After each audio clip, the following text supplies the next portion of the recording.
We're helping out a friend on his brand new but really old off-grid tiny house. And it is encouraging. Like, if he can do it, you can do it. He's not a professional builder and he doesn't have a ton of money, but man, look at this place. What are you doing, man? Did I hear you tell everyone that I wasn't a professional builder? I might have said that. Oh. Well, you wouldn't know though. Look at this place. Well, I didn't build the place. The structure was here when I started. But I mean, I saw your video and I feel like the structure was more of a suggestion than like a real house. Yeah, like we probably would have demolished if we didn't see that it was 2x6 construction. Oh, nice. Yeah. I thought it was 2x4, and then it's just not a feasible build with our climate here, especially going off grid. When I seen it was 2x6, and that was kind of the game changer. And we had to clean it out whether it was getting demolished or not. Yeah. So the place was owned by hoarders before me. Yeah. So it was just a disaster in here. But once it was cleaned out, it's a beautiful little structure. Wow. And I spent the last... Gorgeous. Oh yeah, with the wood stove and everything. I mean, Rose helps, and of course the girls, but seriously, like a tiny little warm spot. Yeah. Right and by it's the way, river. Way bigger than what I'm used to living in, right? So Yeah. for your average person, this wouldn't even be a consideration for a build size. For me, this is like hillside mansion for me. But honestly, what do me and you know about the average person? Honestly. Very little, I guess. We see how they live. Yeah. But it's pretty foreign. We've seen them on TV before. That's right. If you want to see average people, I don't consider myself average by any stretch. you've come to the wrong spot. But seriously, what are you doing out here? Well, I'm building, I guess you could call it a home away from home. I travel full-time, year-round, producing stories in remote locations, and it gets tiring after a while, so I need a home base. And this was an opportunity to get into something affordable and do the build on the channel. So building the off-grid, I hate to say tiny home. It's almost as bad as saying van life. An off-grid miniature home base basically is the goal. Wow. I would just say it's a smart house. Like, it fits your needs, right? That's right. And a lot of people kind of just go and get like a normal house and it doesn't even fit their needs, and it certainly is usually too expensive. But this thing is affordable, right? Like, what do you think you're going to build this for? What's your projection? I mean, first of all, it's important to say that the land is probably not usable for your average person. I'm 0.13. Just saying, I think we established we're not even average people. There's nothing going to be average about this at all. Yeah. Which is great. I'll probably do this whole thing for $40,000 to $50,000 with that's including the purchase price of the land. And that's Canadian dollars. That's correct. So which is like $15 American. 32 cents American. We're going to help you today. We're going to do some wiring. You're going to like ditch these construction lights and we're going to like put in real wires. Deadly. Okay. Yeah. This fire is like the cutest thing I've ever seen in my life. Wow. It looks fake, actually. That's what I said. I mean, I guess it looks fake to me because it's so small. It's funny because that has now become the norm to me. Sorry. Right. That tiny little wood Right, stove. yeah. So I'm going in place, like getting in your guys' place. I'm like, Yeah. "Geez, what are you burning in your bodies? Yeah, Industrial burner in that's there. right. Pretty good. Okay, man, do you got like a little plan here where you want all your magical electrical outlets? I have kind of a rough idea. So the panel's gonna be on the other side of this in the utilities room. So then the wiring will come through here. This is gonna be quotations bathroom. This is like quite literally where the bath is. Yeah. Then small compost toilet here. Yeah. Stairs come up here. And then right here could be the plug for Oh, the yeah, the lights, yeah. Here. I think one plug underneath that window. Yeah. One over here on this wall somewhere. Yeah. Probably closer to that corner. Okay. And then I want two of them upstairs. Yeah. That's basically it. Well, what we should do then is we'll make a little drawing. Okay. And we'll just draw out and plan out exactly where we want all our outlets and put the dimensions, like measurements from wall. We'll figure out what you want on top of your counter, like probably a couple outlets there and one for your fridge, even if then you can go propane or electric, but you got the option. So this is an off-grid house, but it can be wired kind of normal, like a normal house. And the beauty is, these days, it's super easy you can have an off-grid system, but then it can just power a totally normal house. So you can wire it normal. You don't have to, like, you can use, a propane appliance, but the electricity's there. It'll be easy. It'll literally take like 5 minutes to just add a plug there. So we'll get to it. We'll make a drawing, and then we'll start screwing stuff down. I bought a ton of plugs because I didn't know what we were going to go to, and I didn't know what that process is like to put another plug in. So if it's that easy to do it, I might put a couple more. Yeah, just put more. Yeah. These girls can work magic. This is our plan. Downstairs, we got, I think we're just going to run 4 circuits. 1 circuit in the upstairs and 3 downstairs. We are going to run 2 circuits into the little kitchen here, because you never know when you're going to want to run a coffee maker and an ice cream maker and a toaster at the same time, right? Okay, so the girls are mounting outlets, and we have a major decision to make. So we can build this house kind of more like an off-grid overlander and use something like this, which is kind of like your automobile, boat, RV overlander type of thing. It's just got like 4 circuits on there, 4,000 watts. Or we can install something a little bit more like house-like, and we can run it like a proper electrical panel. So the difference is we're going to need a different like inverter charger. They're more fancy and they're more expensive. But this is like a little bit more versatile in the long run. So we have to make the decision, and we're going to mount either one of them in the utility room. We're in his famous water room. Utility room. Yeah. So here, we can mount this box right now and run all our house wiring to it. Mm-hmm. But we're not sure, because then we need like a different, bigger, more expensive inverter charger. So we could just mount that inverter that he's got, but then we're going to take like house wiring and put little like plug-in ends on them, which would be like exactly what I would do.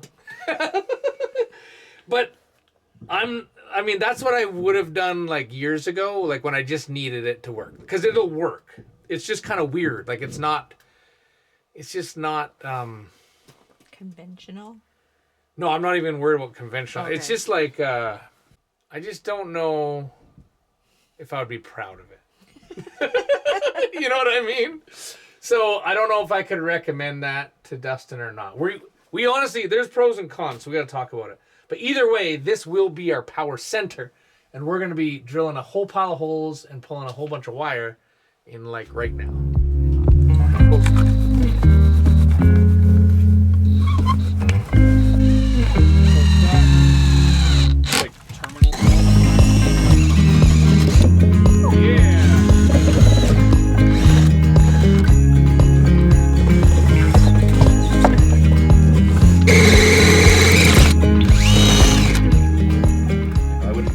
Similar, if not identical, angle myself.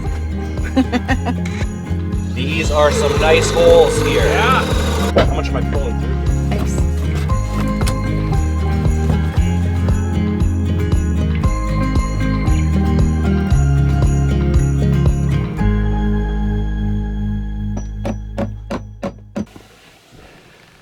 So the girls are working away in there, drilling holes. But look at this. What a spot. And this property, boy, it's got some character. And it's gonna take a ton of work to get this all cleaned up, but man, is that fun. Like, we've done it before, bought a property that was in rough shape, it was cheap.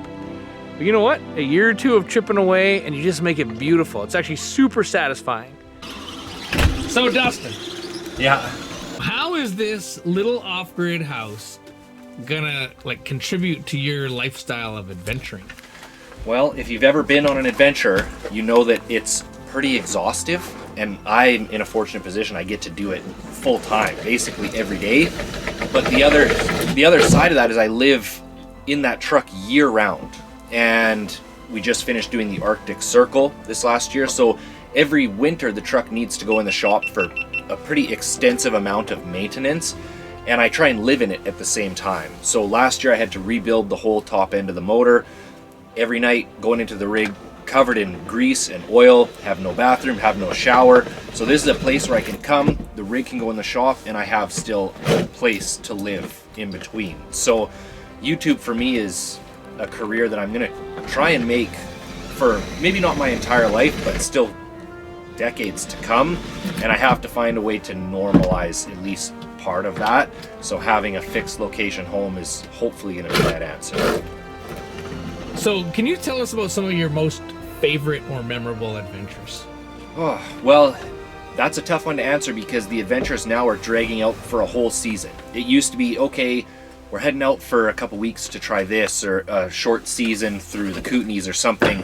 Now we're doing things like 5 months to the very top of Canada and back. So last season was literally from the Canada-US border as far north as you can drive in Canada. So to find a favorite one is pretty difficult because every week is a different micro adventure within the grander scheme of the full season adventure. So Arctic Circle probably would be number one, I would have to say. The moments for me that have the greatest impact are probably the people that I meet on the road, especially other travelers visiting my home country. I'm in a fortunate position. I worked on cruise ships before doing YouTube, so I've worked in 54 countries. I would have been so over the moon excited to meet somebody else exploring in their country and getting to go out and do something. So whenever I meet a foreign traveler who's shipped a rig to Canada and they're traveling here, I love taking them out on the boat. Let's go do crab and fish and come back. We can cook up a meal, do whatever together. So those experiences probably have the greatest impact to me. I remember one where you took some folks up the river to catch grayling. Yeah, that's a perfect example. Those are a young couple. They came all the way from Australia. They bought this old van, and I ran into them basically right on the border of BC Yukon. And I was going out grayling fishing on the Dease River, and their dream was to catch a grayling. So they were casting offshore and not any luck. And I said, if you guys stick around for a day, I'll take you for a whole day up the river tomorrow. And that's what we did. And it was probably the highlight to my season. And that was right at the end of the season with the new truck. So to call it a highlight, that is pretty special. To be in a position where I can offer such a special experience to foreign travelers in my home country, make a video and share it with an audience of people that are truly going to enjoy it, that's a dream come true for me. And what do you got in store for people? Don't know if I can make an announcement. Yeah, is it all secret? Very full season coming up of adventures. Hopefully a little bit of international travel before that, but it really comes down to how quickly I can get this together. And like, this is a less than 400 square foot home, so it looks like a very achievable goal, but trying to film and edit everything, it's like 1 day of work on the house, 2 days of work on the YouTube side of things, so it slows down the process huge. We're looking forward to your next season. I think it's going to be fabulous. Well, I think so too, and I appreciate that. Thank you. Yeah, circuit number 2. How much of that do you need? Forever. Oh, okay. Yeah, like we're going to your kitchen. Okay. Like all of the slack we got here, take it all, and now feed it all back down. It's like sewing. Yeah, they're like seamstresses working together. Yeah. Just like the little mice. What? The Cinderella mice.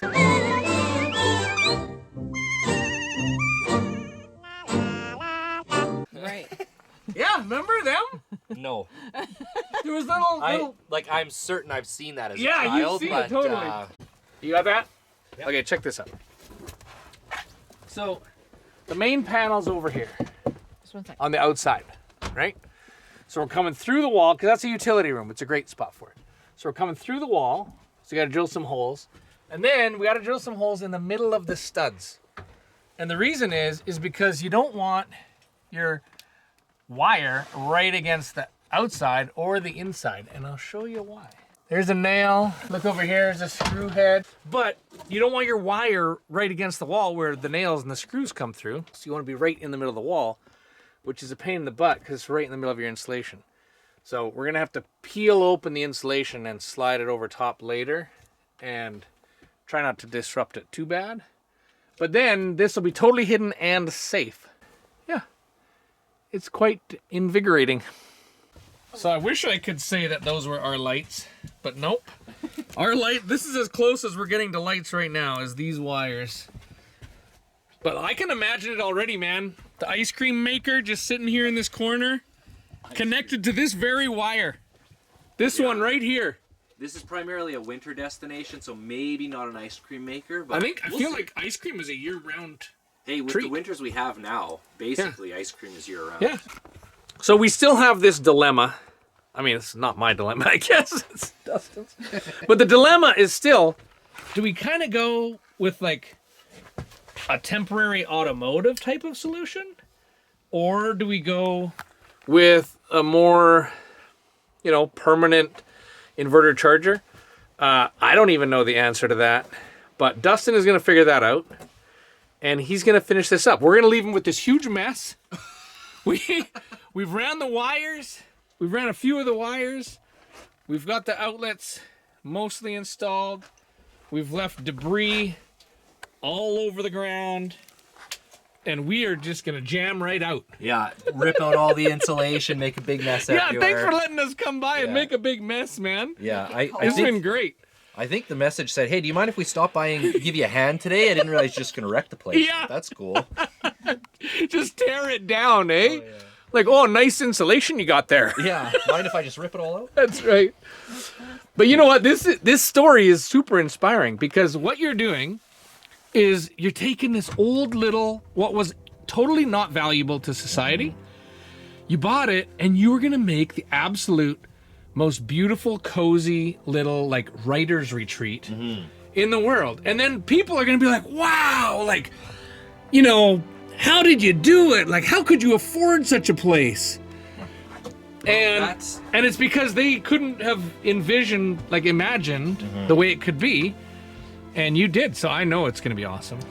I think that's what drew me to this a lot, is because I think this is an achievable project for basically anybody. Yeah. Anybody could tackle this, maybe not in the time frame that I'm trying to do it, but anyone could do this, come out here on the weekends and try and put something like this together.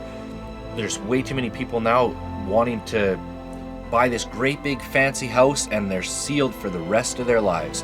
Starting with something like this, you have still a fully functional home and you haven't bankrupted yourself for the rest of your life doing it. No, and you have autonomy. Like you're free to like enjoy life and pursue interests and things like that when you're not tied down to like a McMansion or something.